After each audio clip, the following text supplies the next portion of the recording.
భారతీయ రైల్వేలో ప్రయాణించే ప్రయాణికులకు గుడ్ న్యూస్ రాబోతోంది. లోక్సభ ఎన్నికలు 2024 ముగిసిన తర్వాత భారతీయ రైల్వే తన 100 రోజుల ప్రణాళికతో సిద్ధంగా ఉన్నట్లు తెలుస్తోంది. ఈ క్రమంలో సూపర్ యాప్తో పాటు ప్రయాణికుల సౌకర్యాలను పెంచడంపై దృష్టి సారించినట్లు తెలిసింది.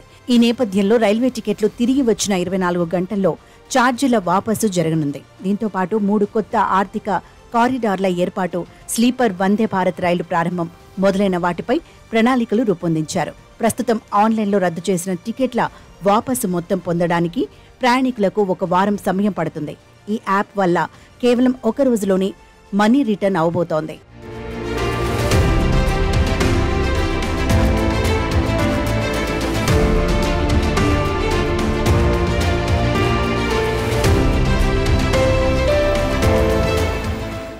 అంతేకాకుండా భారతీయ రైల్వే సూపర్ యాప్తో అనేక పనులు చేసుకోవచ్చు.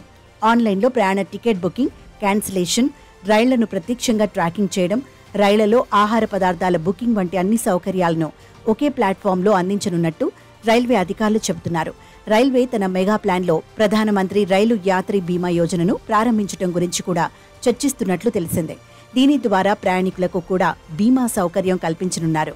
రైల్వేల ఆధునీకరణ కింద ఇంజనీరింగ్ పురోగతి కోసం 10 నుంచి 12 లక్షల కోట్లు వెచ్చించనున్నారు. దీంతో పాటు 3 కేటగిరీల వందే భారత్ రైలును కూడా ప్రారంభించనున్నారు. దీనికి 100 కిలోమీటర్ల కంటే తక్కువ దూరాలకు వందే భారత్, 100 నుంచి 550 కిలోమీటర్ల మధ్య దూరాలకు వందే భారత్ చైర్ కార్, 550 కిలోమీటర్ల కంటే ఎక్కువ మార్గాల్లో స్లీపర్ వందే భారత్ను ప్రారంభించే అంశాన్ని పరిశీలిస్తున్నారు. అంతేకాదు బుల్లెట్ రైలు, వందే భారత్ వాగ్దానం కూడా రైళ్లకు సంబంధించిన అన్ని సేవలను పౌరులకు అందించడానికి సూపర్ యాప్ను ప్రారంభిస్తామని బీజేపీ తన మేనిఫెస్టోలో చెప్పడం విశేషం. దేశంలో Ahmedabad, Mumbai bullet rail operation April 2029 నాటికి ప్రారంభం కానుంది. దీంతో ఇతర మార్గాల్లో బుల్లెట్ రైలు విస్తరణకు సంబంధించిన అధ్యయనాలు కూడా ప్రారంభించనున్నారు.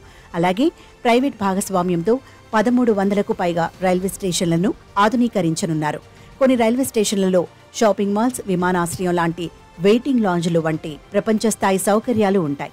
నగరంలో కనెక్టివిటీని పెంచేందుకు మెట్రో నెట్వర్క్ను విస్తరించనున్నారు. ప్రస్తుతం 20 పట్టణ నగరాల్లో మెట్రో పనులు ప్రారంభమయ్యాయి.